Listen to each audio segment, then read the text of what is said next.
আসামিদের জামিন হয়ে গেল, সিবিআই চার্জশিট দিতে পারেনি। দেখুন, আমি একটা কথা বলি।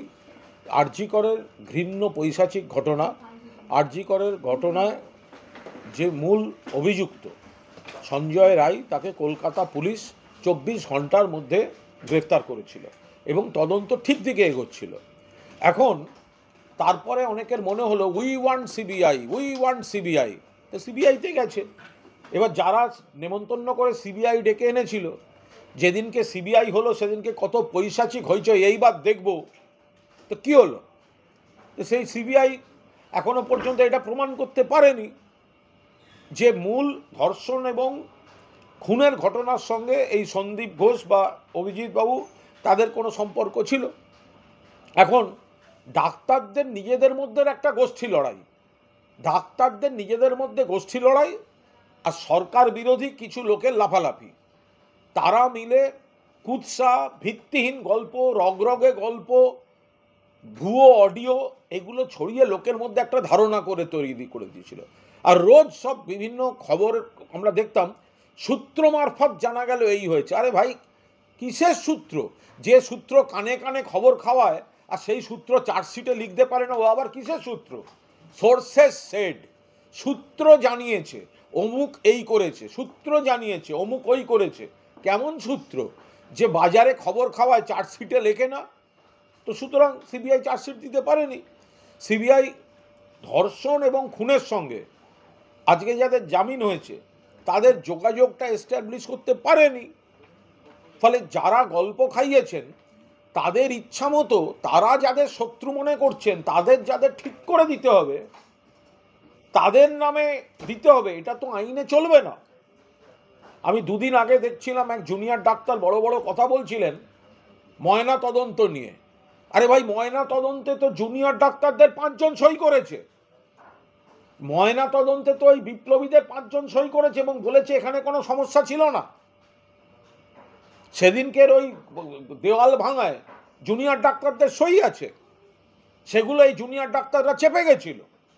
বিচিত্রবীর্য গোস্বামী বলে যে চতুষ্পদ, সে 150 গ্রাম সিমেনের গল্প ছেড়েছিল, অবৈজ্ঞানিক। যারা পোস্টমর্টেমে ছিল এই বিপ্লবী জুনিয়র ডাক্তাররা, তারা তো সই করে বলেছে সব ঠিকঠাক ছিল। সুপ্রিম কোর্ট কেস মনিটর করেছেন, সবার লয়ার সেখানে ছিল। গতকাল একবার একটা লয়ার বদলে গেল, বিকাশবাবু বদলে গেলেন। গতকাল দেখলাম বৃন্দা গ্রোভার ছেড়ে গেছেন এবং বৃন্দা গ্রোভারের ছেড়ে যাওয়াটা অত্যন্ত তাৎপর্যপূর্ণ। বৃন্দা গ্রোভার সেখানে পরিষ্কার তার তরফ থেকে বলা হয়েছে, আমরা সাক্ষ্য এবং আইনের উপর দাঁড়িয়ে পরিষেবা দেওয়ার চেষ্টা করি। অর্থাৎ ওনারা নিজেরাও বুঝতে পেরেছেন যে যেগুলো বাইরে থেকে চাপ দিয়ে রাজনীতি করা হচ্ছে, এর মধ্যে তারা নিজেদের গুডউইল জড়াতে চাননি। তো সেই জায়গায় দাঁড়িয়ে সিবিআই তারা চার্জশিট দিতে পারেনি। তাতে একটা জিনিস প্রমাণিত হয় যে কলকাতা পুলিশের তদন্ত একদম ঠিক ছিল। কার উপর কাদের রাগ আছে তারা গল্প খাইয়ে দিল, আর সেইগুলোর উপর দাঁড়িয়ে তাদের দোষী সাব্যস্ত করতে হবে, নইলে নাকি তদন্ত হবে না। এগুলো তো হতে পারে না আইনে। আইনে তো আইনের কাজই হবে। তো যারা সিবিআইকে ডেকে এনেছিলেন তারা যেন এখন আবার উল্টো কথা না বলেন, কলকাতা পুলিশ পছন্দ নয়, আপনারা সিবিআই ডেকে এনেছেন। এবার বুঝুন এখন কি বলবেন, সিবিআইও পছন্দ নয়। ফলে ডাক্তারদের গোষ্ঠীদ্বন্দ্ব, ডাক্তারদের অভ্যন্তরীণ গোষ্ঠীদ্বন্দ্ব এবং কিছু বাম, অতিবাম এবং সরকার বিরোধী অংশ থেকে লাগাতার কুৎসা। নমস্কার বন্ধুরা, আমি সোমা বলছি। কোথায় গেল সোমা? ফেক অডিও দিয়ে, রগরগে গল্প দিয়ে মানুষকে উত্তেজিত করা হয়েছে। ভুয়ো অডিও ছেড়ে মানুষের আবেগকে নিয়ে ছেলে খেলা করা হয়েছে, সরকার বিরোধী কাজ করা হয়েছে। যদি এদের যোগ না থাকে তাহলে এদেরকে অকারণে কেন সমাজে ভিলেন বানিয়ে ধর্ষণ এবং খুনের মতো কুৎসিত জিনিসের সঙ্গে যুক্ত করে যে পুলিশ অফিসার, তাকে সামাজিকভাবে, পেশাগতভাবে যদি তার বিরুদ্ধে কোনো তথ্য প্রমাণ না থাকে, 10 চক্রে ভগবান ভূত করা হলো। যারা কাগজ পড়ে টিভি দেখে সোশ্যাল মিডিয়ায় নেচে বেরিয়ে তাদের ক্ষতি করলেন, সে ক্ষতিপূরণ কে দেবে? জামিন মানেই নির্দোষ তা নয়, কিন্তু বড় সড়ো কোনো যদি তথ্য প্রমাণ থাকতো তাহলে তো সিবিআই এতদিনে চার্জশিটটা দিয়ে দিত। যদি বড় সড়ো তথ্য প্রমাণ থাকতো তাহলে সিবিআই চার্জশিটটা দিয়ে দিত। খুব দুঃখের সঙ্গে বলবো, আমি অভয়ার বাবা মাকে শ্রদ্ধা করি, তাদের বুকের আগুন চোখের জল বুঝি, কিন্তু কিছু খারাপ লোকের চক্করে পড়ে মেয়ের মৃত্যুর পরের দিন থেকে রোজ নিয়মিতভাবে সাংবাদিক বৈঠক করে শেখানো বুলি, কোর্টে গিয়ে সিবিআই চেয়ে আনা, এগুলো করে নিজেদের মেয়ের আততায়ীকে বিচারে বিলম্বিত করা, বিচারে বিলম্ব, এর জন্য দায় কিন্তু তার বাবা মারও। কারণ কুলতলি দেখেছেন, ফরাক্কা দেখেছেন, উত্তরবঙ্গ দেখেছেন। যদি কলকাতা পুলিশের ওপর ভরসা রাখতেন এতদিনে ফাঁসির সাজাটা ঘোষণা হয়ে যেত। আপনারা ডেকে এনেছেন সিবিআই, এখন উল্টো কথা বললে হবে না। যারা সিবিআই ডেকে এনেছেন তাদেরকে এখন উল্টো কথা বললে হবে না। সিবিআই এর তদন্ত কলকাতা পুলিশের তদন্তের মান্যতা দিচ্ছে, গ্রেফতারিকেও মান্যতা দিচ্ছে। যদি কোনো এদের ধর্ষণ খুনে জড়িত থাকতো, আমি দুর্নীতি মামলার প্রসঙ্গে যাচ্ছি না আজ, তাহলে সিবিআই এতদিনে তথ্য প্রমাণ দিয়ে চার্জশিট দিয়ে দিত। তাহলে দেয়নি কেন? তাহলে স্ট্রং তথ্য প্রমাণ নেই তাই দেয়নি, অথচ মিডিয়া ট্রায়াল হয়ে গেল। তারা প্রভাবশালী, তাদের কারা গার্ড করছে প্রভাবশালী, পুলিশ খারাপ, প্রশাসন খারাপ, সব হয়ে গেল। শুধু যে ডাক্তাররা কর্মবিরতি সরকারি জায়গায় করলেন, করে বেসরকারি জায়গায় গিয়ে চিকিৎসা করলেন, সরকারের স্বাস্থ্যসাথী কার্ডের কয়েক কোটি টাকা নিজেরা প্রাইভেটে পাইয়ে দিলেন, নিজেদের পকেট ভরলেন, সেই অসাধু ডাক্তার চক্রের কোনো বিচার এখনো হলো না। চট্টোপাধ্যায়কে জামিন দিয়ে না, এটা তো সম্পূর্ণ আইনের বিষয়, বিচারাধীন বিষয়, এবং যে কোনো বন্দির একটা অধিকার আছে জামিন চাইবার। এবার কিছু ক্ষেত্রে সেই আবেদন মঞ্জুর হয় না, কিছু ক্ষেত্রে মঞ্জুর হয়। তো সংশ্লিষ্ট বন্দির এবারের যে জামিনের আবেদন সেটা সর্বোচ্চ আদালত মঞ্জুর করেছেন। তার সঙ্গে সিগনিফিক্যান্ট যারা আইন সংশ্লিষ্ট মহল তারা বলছেন যে এজেন্সির উপর কিছু শর্ত দেওয়া হয়েছে বা এজেন্সি সংক্রান্ত কিছু পর্যবেক্ষণ আছে, সেগুলো নিশ্চিতভাবে তাৎপর্যপূর্ণ। আমরা এ ব্যাপারে দলের তরফে কোনো মন্তব্য নেই, তার কারণ এটা কোর্টের বিষয়, কোর্টের সিদ্ধান্ত। কোর্ট জামিন মঞ্জুর করেছেন এবং তার সঙ্গে এই তদন্ত সংক্রান্ত কিছু বিষয় নির্দেশিকা এজেন্সিকে দিয়েছেন। ফলে নিশ্চিতভাবে নির্দেশিকাগুলি তাৎপর্যপূর্ণ, কিন্তু এতে রাজনৈতিক কোনো মন্তব্য করব না। এরপরে নেতারা তারা জামিন পাচ্ছেন এবং আপনারা প্রথম থেকে যেটা বলছিলেন যে কোনো কিছু প্রমাণ করতে পারছে না তারা, তবে পার্থ চ্যাটার্জির ক্ষেত্রে নজিরবিহীনভাবে দেখা যাচ্ছে একটা 59 দিনের সময়সীমা বেঁধে দেওয়া হচ্ছে। দেখুন, আমরা যেটা বারবার বলছি সেটা হচ্ছে আইনের পথে চলবে। আমাদের শুধু বক্তব্য ছিল যে কেন্দ্রীয় এজেন্সিগুলি অত্যন্ত উগ্র এবং দৃষ্টিকটুভাবে রাজনৈতিক উদ্দেশ্য প্রণোদিতভাবে ব্যবহার হয়েছিল। তখন বিজেপি নেতারা প্রকাশ্যে বলতেন যে অমুকের বাড়ি যাবে, তমুকের বাড়ি যাবে, এরপর ওকে ধরে আনা হবে। ফলে এই বিজেপি নেতাদের আগাম ঘোষণা এবং সেই অনুসারে এজেন্সিগুলির পদক্ষেপ থেকে রাজনৈতিক উদ্দেশ্য প্রণোদিত এই বিষয়গুলি সামনে চলে আসছিল। ফলে আমরা সেগুলো বারবার বলেছি। আর যখন বিষয়টা কোর্টে আছে তখন সেটা আদালতের বিচারাধীন। তো এবার আমরা যেটা দেখলাম যে একটা তাৎপর্যপূর্ণ বিষয়, জামিনের ক্ষেত্রে সাধারণত যাকে জামিন দেয়া হচ্ছে তার ক্ষেত্রে কিছু কন্ডিশন আদালত দেন, কিন্তু আজকে আমরা দেখলাম এজেন্সির উপরও কিছু কন্ডিশন দেওয়া হলো। ফলে এই ক্ষেত্রে এটা কিন্তু বিশেষভাবে তাৎপর্যপূর্ণ, কিন্তু এতে কোনো রাজনৈতিক বক্তব্য আমরা দলের তরফে জানাবো না। বাংলাদেশে তো সেই হুঁশিয়ারির ট্র্যাডিশন চলছে। আজকেও বিএনপির একজন নেতা তিনি যুদ্ধের বাংলাদেশে অত্যন্ত আপত্তিকর কাজকর্ম এবং সংলাপ চলছে। ভারত বিদ্বেষী সংলাপ, ভারত বিদ্বেষী প্ররোচনা এবং বাংলাদেশের এই অস্থিরতাকে আন্তর্জাতিক মানচিত্রের ভারত বিরোধী কিছু শক্তি বাংলাদেশের মঞ্চকে ব্যবহার করতে চাইছে। গোটা বাংলাদেশকে আমরা শত্রু বলে মনে করি না।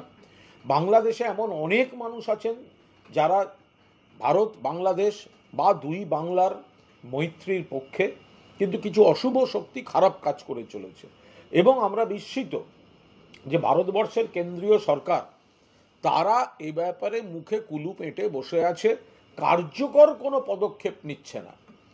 মুখ্যমন্ত্রী বারবার বলেছেন যে রাজ্যের পক্ষে অন্য দেশে কিছু করা সম্ভব নয়, আন্তর্জাতিক বিষয়। ফলে এটা পুরোটা দেখতে হবে কিন্তু কেন্দ্রীয় সরকারকে। তো কেন্দ্রীয় সরকার সেখানে কোনো ব্যবস্থা নিচ্ছে না বলেই বাংলাদেশে এই ধরনের ঘটনা ঘটে চলেছে। বাংলাদেশে নাগরিক স্বর, সেখানে ক্রমশ এই সরকারের বিরুদ্ধে স্বর তুলছে। যেমন নাগরিক ঐক্যের সভাপতি মাহমুদুর রহমান, তিনি বলেছেন যে একটা চোরের দল বিদায় হয়েছে, আর একটা দখলদারি রাজনীতি শুরু হয়েছে, লুটপাটের রাজনীতি শুরু হয়েছে। বাংলাদেশের ভেতর থেকে একটা আওয়াজ উঠছে।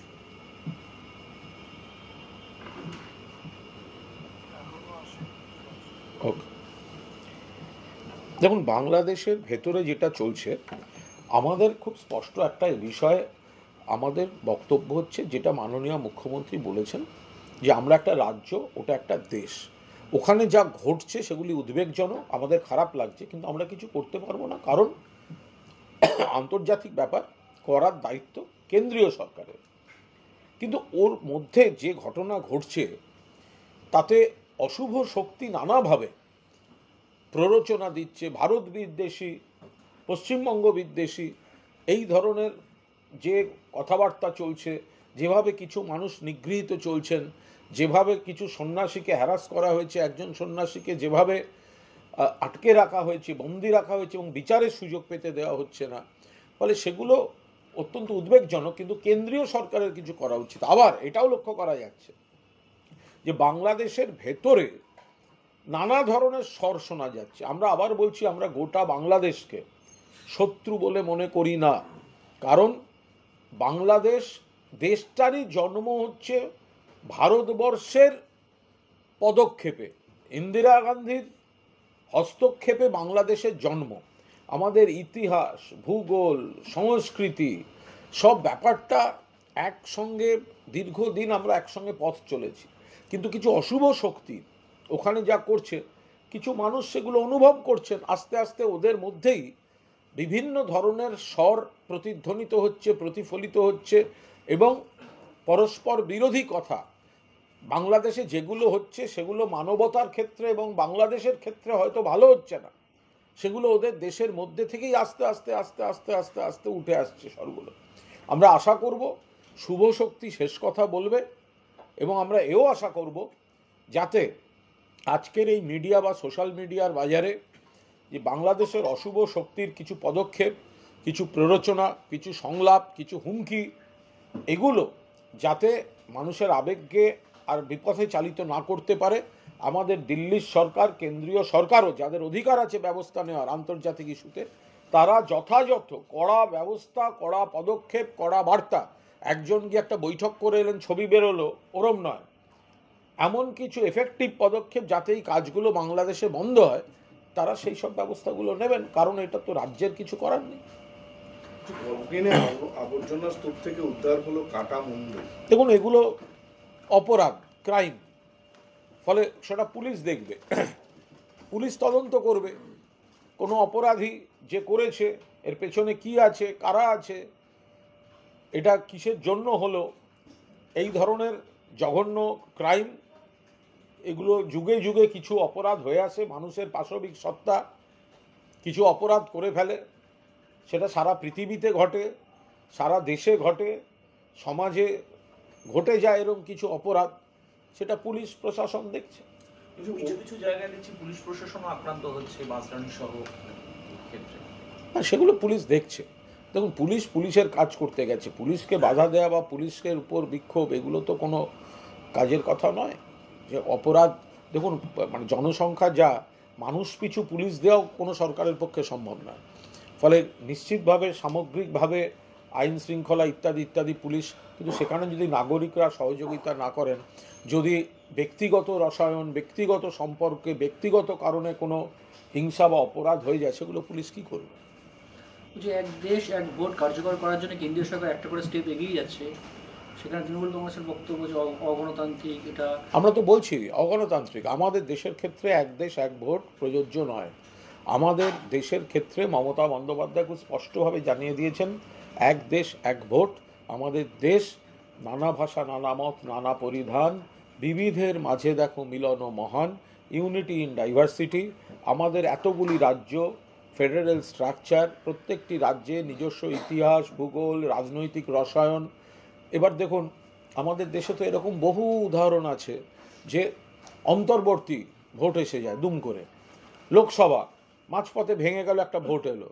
বহু রাজ্য, কিন্তু কিছুদিন আগে মহারাষ্ট্র মাঝপথে ভেঙে দিয়ে বিজেপি গঠন করলো।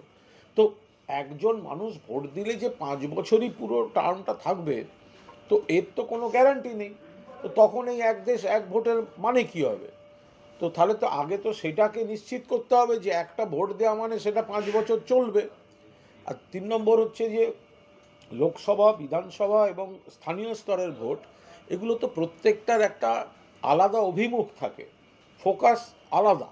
একটা দেশ গড়ার, একটা রাজ্য গড়ার, একটা স্থানীয় পুরসভা বা পঞ্চায়েত গড়ার, এগুলোকে একসঙ্গে একজন ভোটারকে এক মুহূর্তে সিদ্ধান্ত নিতে দিলে সেটা গণতন্ত্রের পক্ষে খুব ইতিবাচক হবে বলে আমরা মনে করি না। বলছি, আরজিকর থেকে নজর ঘোরাতে জেলা আদালতে তড়িঘড়ি করে অভিযুক্তদের ফাঁসির আদেশ দেওয়া হচ্ছে, মানে জয়নগর হলো, ফারাক্কার ঘটনা ঘটছে, এটা নিয়ে শ্রমিক ভট্টাচার্য বলছেন তিনি। না, এদের আপত্তিটা কোথায়? যে ধর্ষণ এবং খুনের মতো কুৎসিত ঘটনা, জঘন্য ঘটনা, সেখানে যদি দ্রুত পুলিশ তদন্ত শেষ করে, যদি দ্রুত বিচার শেষ হয় এবং সাজা ঘোষণা হয়, তাতেও এদের আপত্তি। কারণ বিজেপি শাসিত রাজ্যগুলোতে তো এইসব তদন্ত, বিচার, এসবের কোনো বালাই নেই। শুধু আপনি কুলতলি দেখবেন না, শুধু ফরাক্কা দেখবেন না, কিছুদিন আগে উত্তরবঙ্গ সহ একাধিক জায়গায় এই ধরনের ঘটনার দ্রুত তদন্ত শেষ হয়েছে। এগুলো হয়ে থাকে, এটা পশ্চিমবঙ্গ। যদি কেউ জটিলতা তৈরি না করে দেয়, বিরোধীরা যেগুলো মামলা মকদ্দমা করে নানা বিষয়ে জটিলতা তৈরি করে দেয়, তো সেই জায়গায় দাঁড়িয়ে সেগুলো না থাকলে পশ্চিমবঙ্গ পুলিশ, রাজ্য সরকারের আইনজীবীরা, বিচার ব্যবস্থা এই পৈশাচিক, নারকীয়, জঘন্যতম অপরাধ ধর্ষণ এবং খুনের ক্ষেত্রে দ্রুত তদন্ত, চার্জশিট, চার্জ ফ্রেম, এগুলো তারা করে বিচার শেষ করছেন।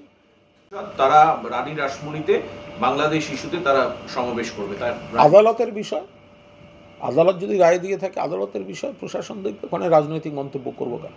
আজকে আর লাস্ট বাংলাদেশের সম্পর্কে আমাদের বিদেশমন্ত্রী লোকসভায় একটা বিবৃতি দিয়েছেন, খুবই নরম। বাংলাদেশ নিয়ে মুখ্যমন্ত্রী যেটা বলেছেন, রাজ্যের কিছু করার নেই, কারণ ওটা আন্তর্জাতিক ইস্যু, কেন্দ্রের করার আছে। কেন্দ্র করণীয় করছে না। বিদেশ সচিব গেলেন, কি রেজাল্ট? তারপরে একই জিনিস চলছে। বিদেশ সচিব বক্তব্য রাখলেন কেন? প্রধানমন্ত্রী বলুন। 56 ইঞ্চি এখন কোথায় গেল? বাংলাদেশকে তো একটা কড়া বার্তা দিতে হবে, যাতে এই ভারত বিরোধী কাজগুলো না হয়, সংখ্যালঘুদের ওপর অত্যাচারটা না হয়, সন্ন্যাসী যেন বিচারের রাস্তায় মুক্তি পান। এই লাগাতার যুদ্ধের জিগির তোলা, লাগাতার ভারত বিরোধী হুঙ্কার, সোশ্যাল মিডিয়ার যুগ, সারা বিশ্বে ছড়িয়ে পড়ছে।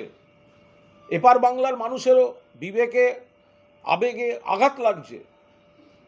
তো সেখানে কেন্দ্রীয় সরকার ব্যবস্থা নেবে না, কেন্দ্রীয় সরকার পদক্ষেপ নেবে না।